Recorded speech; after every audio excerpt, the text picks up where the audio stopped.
Should you buy, sell, or hold multifamily investment properties? I have 10 things you need to consider before any transaction. Stay tuned.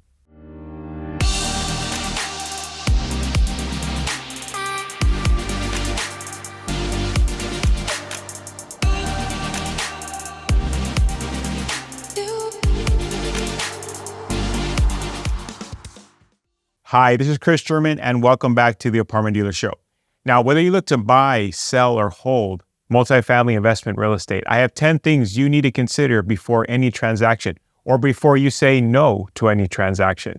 Now, 10 things, let's dive into it. Number one, what are your investment goals? Now, when polled, as we talk to multifamily landlords day in and day out, I probably meet somewhere between 6 and 10 multifamily investors weekly. The top three on their needs list, on their wish list of why they own multifamily properties would be cash flow, appreciation, and tax savings. So let's start with cash flow. As we contemplate a transaction and we ask ourselves, well, is there a way for me to earn more income? Which rightfully so. Being a landlord is not easy. It's simple. In my approach, it's simple to owning multifamily properties, but it's not easy by any means, especially here in California with all the oversight, legislation, rent control, and all the rest. It's not easy. So there should be a reward for our investment of our time, for our risk, for our money. There should be a great return on our investment. And so cash flow. And let's say for an individual who's retired. So as they contemplate or they're headed towards retirement, or you're buying multifamily properties so that one day you can retire like myself and my wife. And as we look down the road and trying to increase our cash flow, well, the more cash flow that we would earn in our retirement, that increases our standard of living.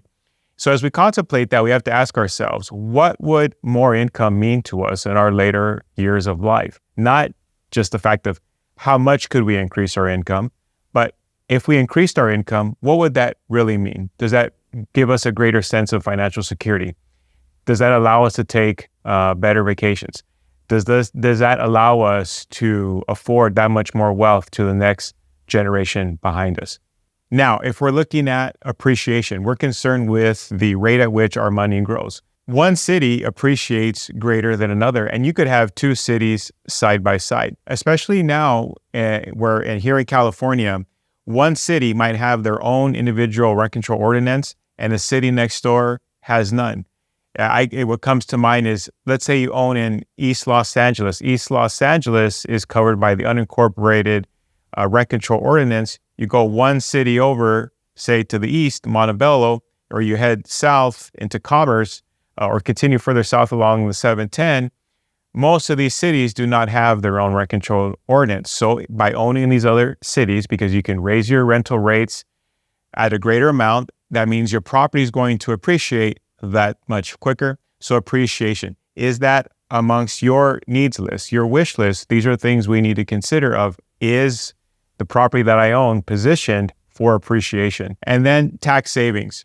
For many investors, they've ran out of, say, depreciation. They own their properties free and clear.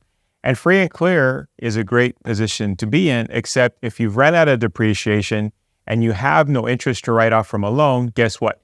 Your income is totally exposed to taxes. So have we taken a look at a strategy of, well, is there a way for me to reposition my equity so that I would have depreciation once again for another 27 and a half years? Maybe I need to take a look at a cost segregation study so that I can accelerate my depreciation to take a greater tax return in my greater income earning years. Or simply said, is there a way for me to keep more of the money that I'm earning for my investment properties? So step one of our 10-step process, taking a look at, do we have an investment strategy? What are investment goals? What's on our needs list? What's on our wish list? How do we get from where we are currently to ideally where we'd like to be? And maybe you're sitting there thinking to yourself, well, I think things are pretty good. My question to you would be this. If you were asked, what's one thing you can do to make your situation more ideal? What would you say?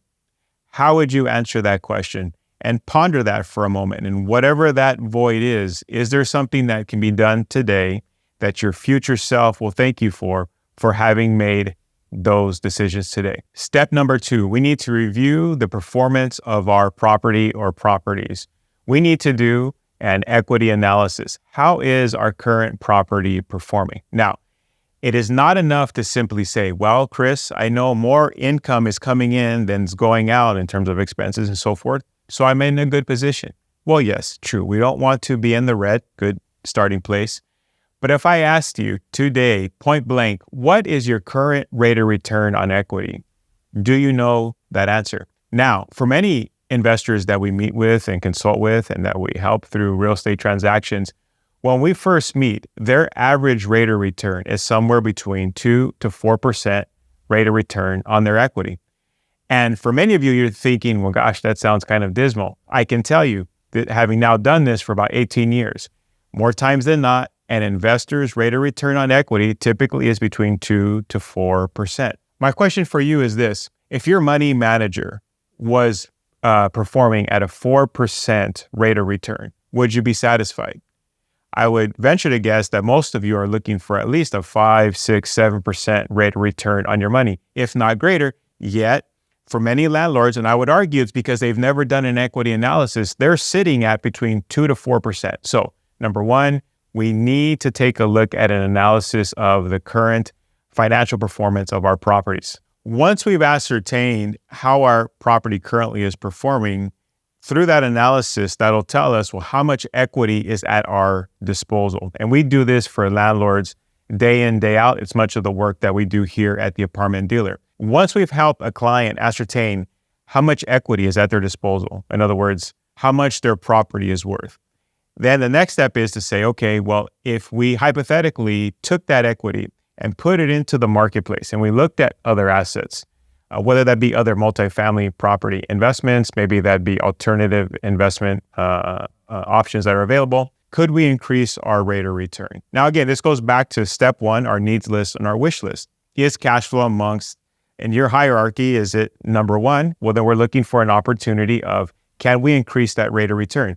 If on your hierarchy, it's appreciation or it's tax savings, again, within the analysis portion of this, we're taking a look at, well, can we get more of whatever it is that is amongst your needs list? So investment analysis, step number 2, can't move on to step number 3 without it. You need to know where you stand. How are your properties performing? Number 3, so we have an investment plan in place, or at least we know ideally where we would like our portfolio to be. Second, we've had a thorough analysis of our property. We know where we stand in terms of our current rate of return on equity. We know how much our property is worth. We know how much equity is at our disposal, and we know the potential that exists in the marketplace. So now, here we are, step number 3, we need to know the current market conditions. Now, we're going to put a link here to the most recent video that I recorded, our market update video. And I spent nearly an hour going through all the numbers you would need to know about a specific area of your ownership, assuming you own within a city that my team and I service. That's all you need to know in terms of what's taking place in the market. But the bottom line is, do you know where we are in the market cycle? When we take a look at, well, is it a seller's market? Or the vague question that I get asked day in, day out, Kris, is it a good time to sell? Well, that depends, right? It depends on our strategy. It depends on how much equity we have at our disposal. But as we look at the market, there's simple things like, well, is there more demand than supply? There hasn't been a great supply of multifamily properties on the open auction block, so to speak. Say in the last decade here locally, investors are clamoring to own multifamily properties, the asset that you and I own. So there never has been a glutton of properties. Even when the market was down, even then there wasn't a glutton of properties. So there's always high demand. But moving past high demand, in the local markets of which we own, how are the properties performing? Why are some properties selling for more than others? What areas are properties garnering the greatest or highest prices? As we take a look at rental rates, what unit type, what areas are garnering the highest rental rates? These are things that we need to be educated on so that as we contemplate our next steps, we know, okay, here are the markets that I need to be considering. Is the market that I'm currently in a desirable market based on the prospect of increased rental rates and increased appreciation and so forth? And the last thing I'll say here is in 2023, they did a survey of commercial real estate investors at the beginning of the year. And they asked them, how many of you plan essentially to be involved in a transaction this year? Can you imagine that the answer, the yes answer was at 16%. 16% of those people polled said, yes, I plan to transact this year in 2023. Same question was asked of investors in 2024. How many of you commercial investors look to transact this year? It's at now 60%, right? So that means we're seeing some light, that coming out of the fact that interest rates have been higher and so forth. So we need to know things like this as opposed to just say, well, CNN said something or another news broadcaster said something else, or a talking head on YouTube said this one thing, or Instagram said another.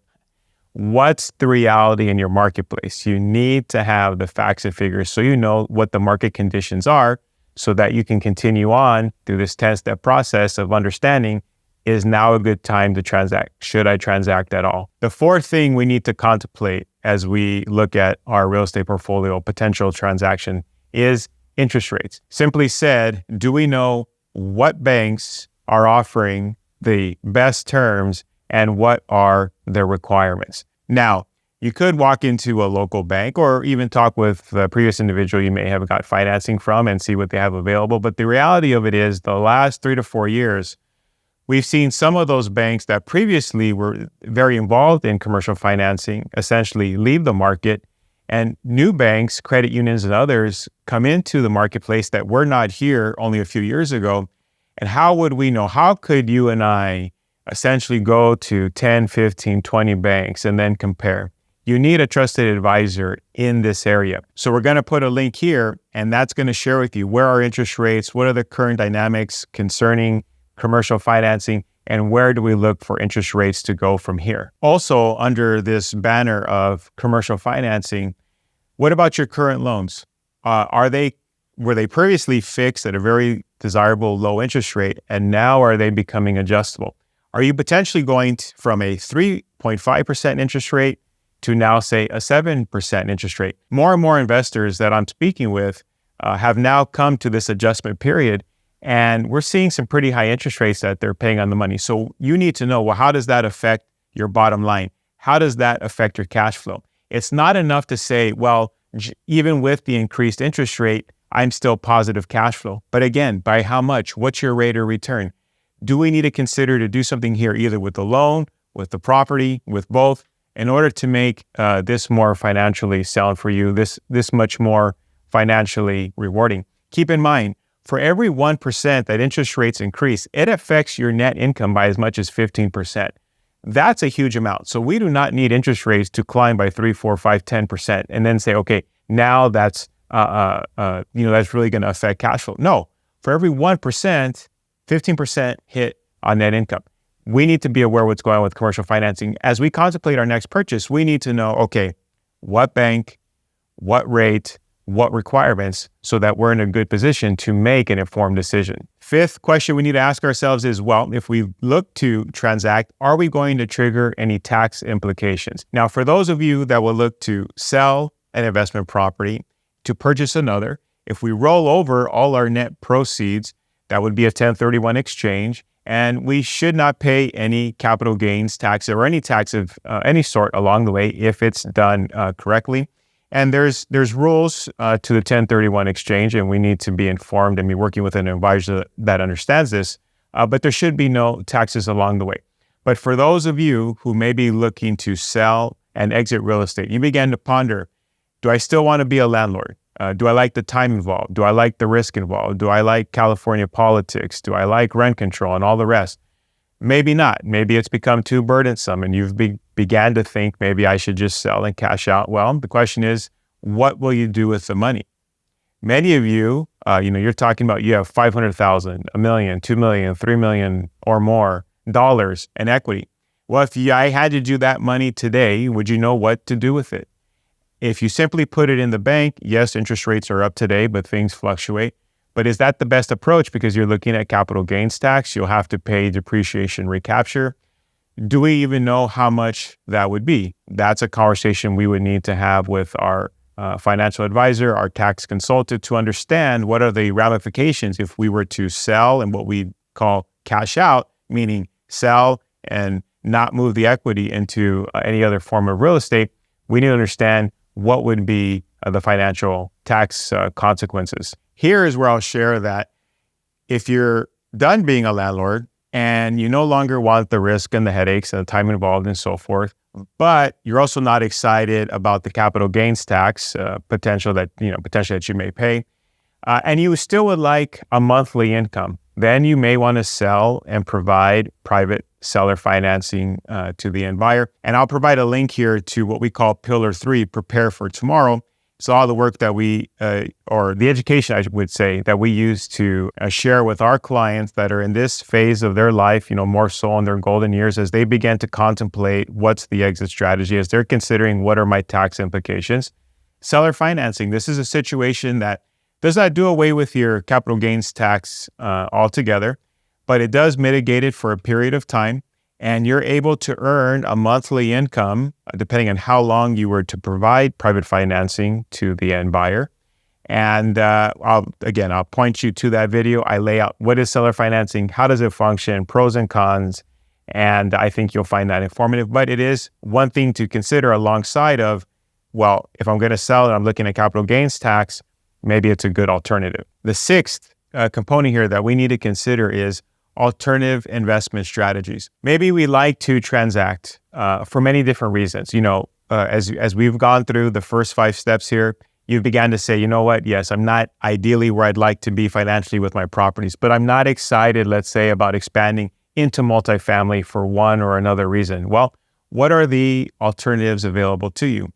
You could sell and do a 1031 exchange, pay no taxes, and say buy a triple net property, a triple net lease property. These properties are, say, things like a Starbucks and Jack in the Box and Walgreens. And, none of these companies, interestingly enough, own the real estate of which they occupy. They actually lease that space from an investor like you. And many of you may not have realized that.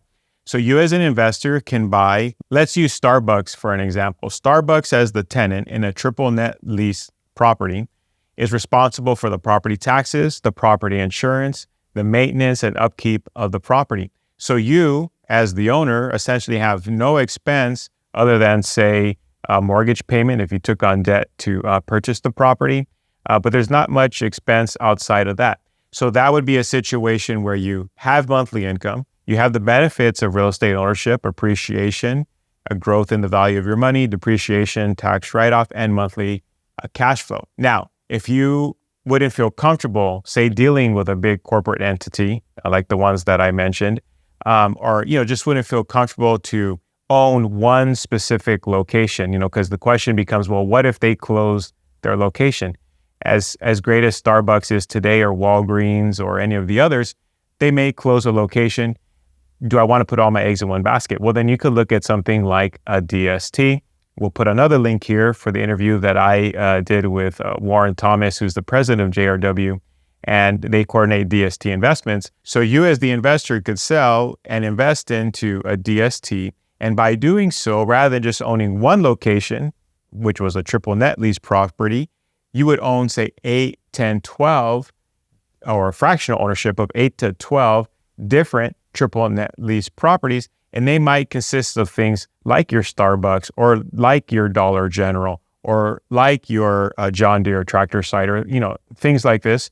But now you have a company in between, a third party that's well acquainted with triple net leases. This is what they do, and they're orchestrating the whole thing for you. You sit back and collect a monthly check. That would be an alternative investment. But the bottom line is we began to contemplate what are the next steps. And for many of you that are not finding it advisable to own multifamily here, maybe that's one direction you go. Another direction you could look to go is, say, selling, doing a 1031 exchange, and then purchasing single-family residential properties. I have a client who recently just sold a multifamily property here in the San Gabriel Valley, and she and her family are now going to take that equity and buy individual single-family homes. They're looking at homes that are built, say, 2020 or later. And so it's new construction. They didn't want to worry about deferred maintenance for many years to come. And as of now, single family homes, condos, and so forth are not under rent control. So now they don't have that hanging over their head like they used to when they owned the multifamily properties. But the bottom line is, have we got acquainted with, are we informed about what alternatives there are to simply just owning multifamily properties? That's important as we consider our investment strategy. Number 7, property condition and property maintenance. Now, this is 2 segments. First, we'll take, pending property maintenance that's needed on your property. As you review your property, are you looking at potentially some major capital improvements here coming up shortly? Here in California, the insurance carriers have canceled people, many, many landlords, because say their electrical wasn't up to date, their plumbing wasn't up to date, their electrical sub panels weren't up to date. And are you looking at a situation where you have, say, a building built in the 1950s? Plumbing is still galvanized. Your wiring and sub panel has not been updated. At some point, these systems are going to give out, and you can only put Band-Aids for so long. Maybe after an analysis, you might find that that would be throwing good money after bad. And so here, maybe an investor begins to contemplate, well, given that upcoming expense, rather than investing X amount of money, maybe it would be better to sell and get myself into another investment property where the landlord has already taken care of those items for me, or say into something that is a newer vintage that has copper plumbing, it has the new style breaker panels and so forth. And so we don't have those pending maintenance needs. The second component to this is, as we begin to contemplate a transaction, a sale of a property, and I get asked this often, is, well, Kris, is there anything that I should do to the property to increase its value? And the question here is, the items that you're contemplating, are they going to move the needle when it comes to the rental rates? And if so, then yes, that will increase the property's value, because as the rental income goes up, the property's value goes up. That's what we have to ask ourselves. Putting new landscaping doesn't necessarily move the needle on rental rates. Painting the exterior of the property while giving it more curb appeal, maybe making it a little bit more desirable, doesn't necessarily move the needle on rental rates. And I'll tell you, when we update our own properties, this is me speaking personally, oftentimes we renovate all the interiors and we don't do much to the exterior, do much to the landscaping until further down the road. That's not high on our list, because we have found we can still rent those places at exceedingly high rental rates, and tenants are okay with it because they're concerned with the space in which they dwell. Not necessarily, do I have xeriscape and these sorts of things on the outside. Not to say that we haven't done that. I'm just saying we have to be thinking about, well, what moves the needle first on rental rate if we're concerned with our investment actually improving the value of the property. And so as you contemplate a sale, does new landscaping help with the desirability, curb appeal? Yes. Does a fresh paint, the coat of paint there, help with the desirability, the curb appeal? Yes.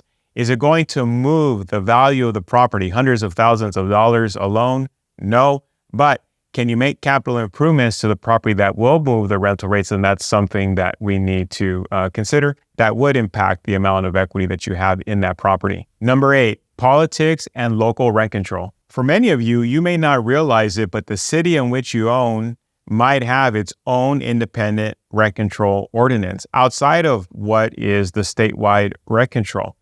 And there's some cities that have ordinances that say you can only increase the rental rates by the change in CPI, the change in inflation year over year, or a certain ceiling, whichever is less. So let's say, for example, a city says, well, you cannot raise the rents more than the change in CPI or a 3% ceiling, whichever is less. So you're not going to be able to raise the rents more than 3% regardless of what CPI does. But if CPI, change in inflation, is only 1%, then you'll only be able to raise your rents that year 1%. Can you imagine? I can't imagine owning in a location like that. So we need to consider and ask ourselves, okay, if that's the case of where I own, could I simply take my equity and move a city or two over and now afford myself the ability to raise the rents up to 10%? Because statewide rent control, as of the recording of this video, allows for a ceiling of 10%, 5% plus the change in CPI. Change in CPI changes year to year. This year, the recording of this video, 2024, LA County changed in CPI 3.8%. So it would be 5% plus 3.8. That's a total of 8.8%. So you have 8.8% in one city versus, say, the city next door, and they're stymied to 3%. So nearly 3 times the amount that you could raise the rent. And as we contemplate selling out of a city that has strict requirements into an area that doesn't, keep in mind, you're able to leapfrog over what would have been, say, a ceiling of 3% or a ceiling of 4% by 2 and 3 times. That's only going to add that much more cash flow to your bottom line. This is something that you need to look at very closely. And you may be thinking, well, Kris, it's not to say that other cities will not adopt similar ordinances. True. And we don't know what's going to take place. But all I can say is, you know where you are today. And if you own in one of these cities that have very strict limitations, you got to ask yourself, is that ideally where you want to be for the long term? Number 9, personal circumstances. You know, for many of the landlords that I meet, they are what I would say cash poor and equity rich. And they know that. They know that most of their wealth is tied up in the equity in their properties. And over time, our financial circumstances may change. So the question is, could some of that equity that you have available at your disposal be better used for some personal needs? That would be one reason to sell. Second would be lifestyle.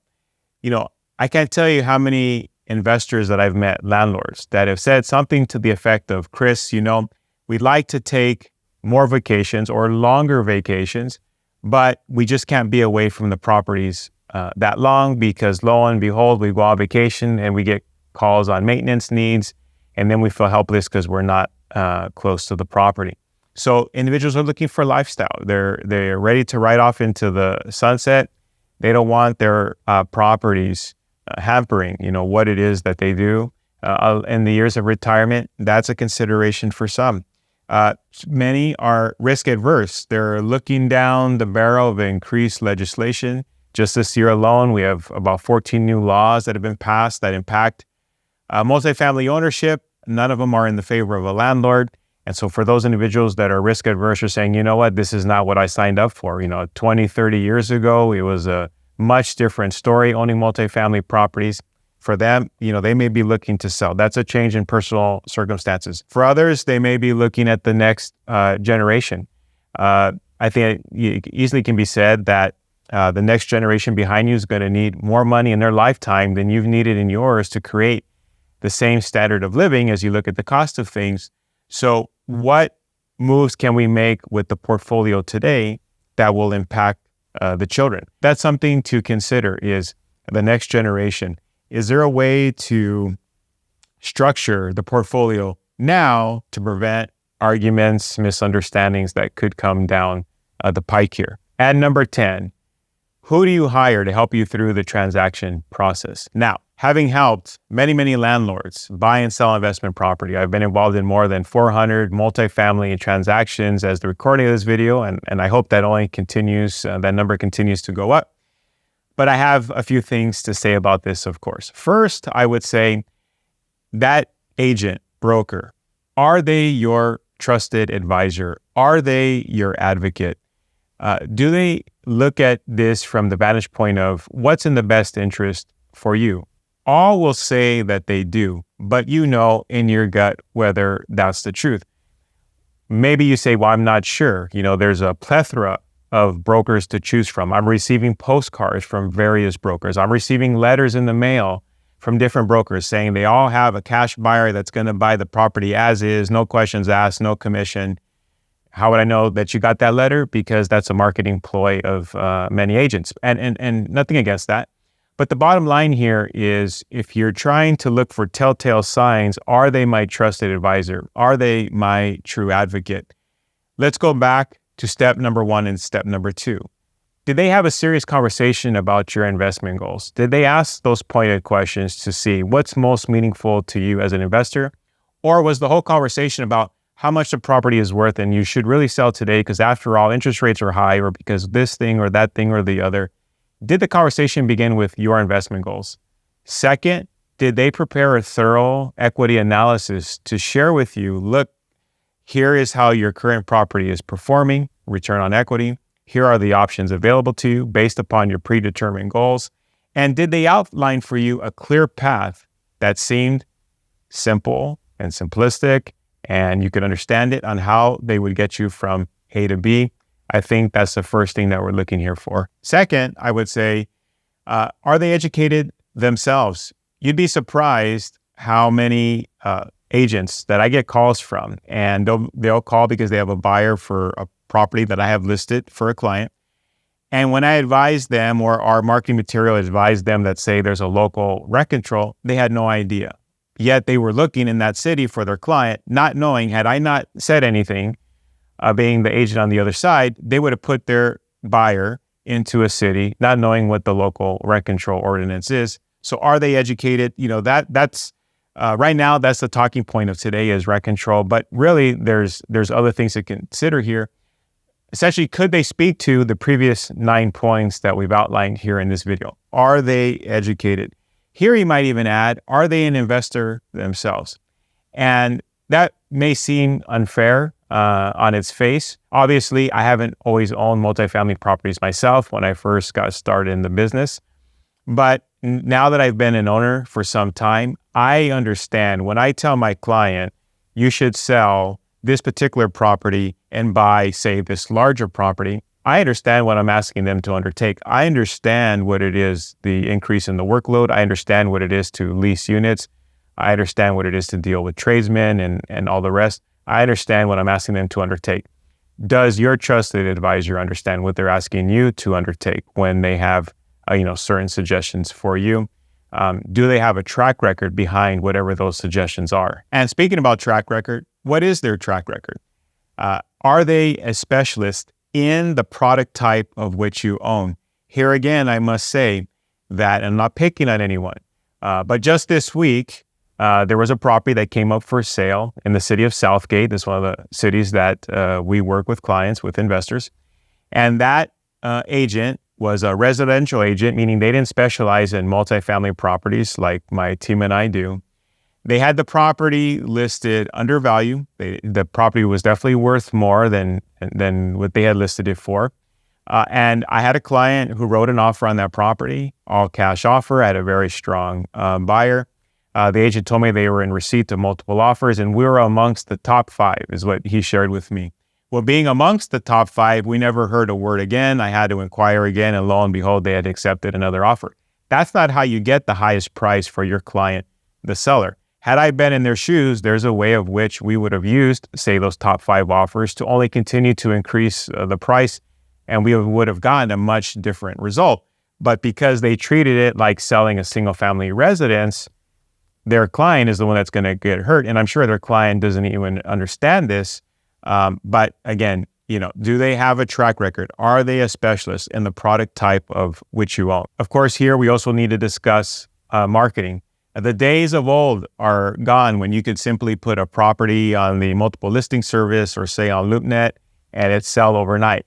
And so, the individual who you work with, who you choose to represent you in the sale of your property, if we're talking about a sale here, they need to have multiple marketing channels. There's investors that say, let's say they are going to mail postcards. That's good, and we do that. But what about investors that aren't on anyone's mailing list, meaning they don't own any multifamily properties as of yet?